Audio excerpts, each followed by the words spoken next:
Chers compatriotes, depuis mon investiture le 24 janvier 2019, notre pays s'est distingué par des progrès notables et une résilience des plus exemplaires dans un environnement dominé par des épreuves et des événements aussi imprévisibles que bouleversants qui ont eu à secouer le monde.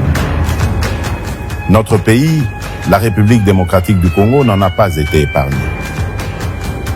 Notre économie s'est montrée résiliente. Il en est de même de nos populations qui, avec bravoure, se sont dressées comme un seul homme dans les provinces de l'Ituri et du Nord Kivu, en proie à l'agression de nos voisins et au terrorisme. Nous avons une nouvelle fois démontré que dans les moments les plus difficiles, nous, Congolaises et Congolais, savons toujours résister et rebondir. J'en veux pour preuve la force de caractère et les efforts consentis durant la pandémie de Covid-19 ou encore la dignité des habitants de Goma face à l'éruption du mont Nyiragongo en mai 2021.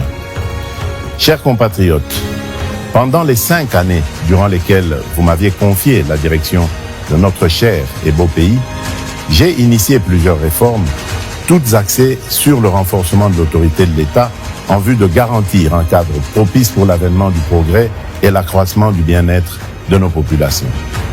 À cet effet, et convaincu que lorsque nous sommes unis, nous sommes plus forts et que notre force réside dans notre solidarité, j'ai initié en 2019 le programme de gratuité de l'enseignement de base qui a permis à ce que plus de 5 millions d'enfants renouent avec le chemin de l'école.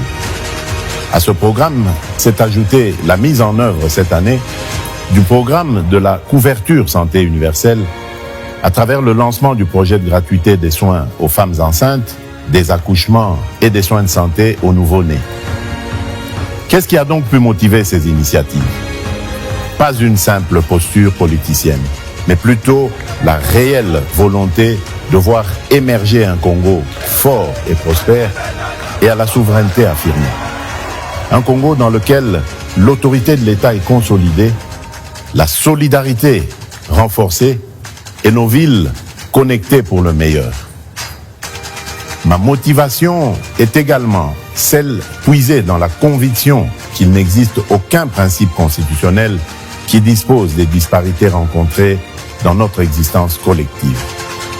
C'est fort de ces convictions que j'ai tenu à lancer le programme de développement local dans les 145 territoires, en partant de la conception que les conditions de vie ne peuvent être radicalement différentes selon que l'on vive dans une grande ville ou dans un village reculé au sein de notre territoire national. Ces efforts, nous devons les poursuivre.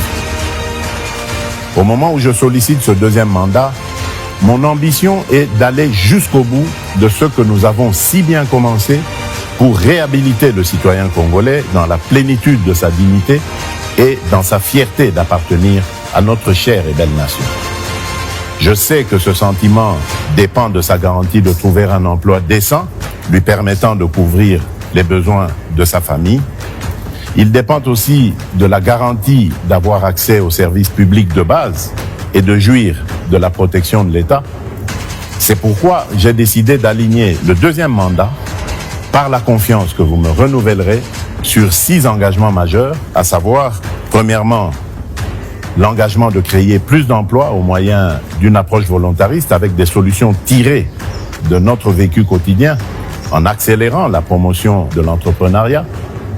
Deuxièmement, l'engagement de protéger le pouvoir d'achat de tous les citoyens congolais contre les aléas des prix à l'importation et les variations du taux de change, afin de leur assurer une qualité de vie stable et digne en maîtrisant davantage le cadre macroéconomique.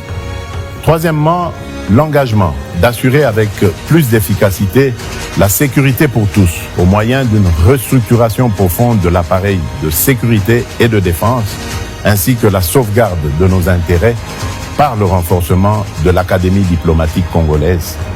Quatrièmement, l'engagement d'intensifier la diversification de notre économie et d'accroître sa compétitivité en procédant par l'intégration de l'espace national en un marché unifié pour mieux la préparer à la transformation des produits agricoles et minier brut. Cinquièmement, l'engagement de garantir plus d'accès aux services de base en assurant la réception des soins de santé de qualité et un accès universel à l'enseignement primaire et secondaire, à l'eau et à l'électricité, ainsi qu'à la protection sociale. Et enfin, l'engagement de renforcer l'efficacité des services publics à travers la construction et l'amélioration des infrastructures routières, aéroportuaires et touristiques, tout en réduisant la fracture numérique sur tout le territoire national. Oui, fort de tout ce que j'ai pu démarrer avec vous, ma conviction demeure qu'un nouveau Congo est réellement possible et je ne ménagerai aucun effort pour capitaliser sur les résultats déjà obtenus et les leçons apprises pour que cette vision de grandeur, tournée vers un futur meilleur, produise les résultats escomptés. Puisque nous avons déjà pris le train du progrès, ne prenons pas le risque le 20 décembre d'aller vers l'inconnu. Poursuivons sur cette lancée pour un Congo plus uni, mieux sécurisé et plus prospère. Je suis Félix-Antoine Tshisekedi Tshilombo et le 20 décembre, je suis le numéro 20.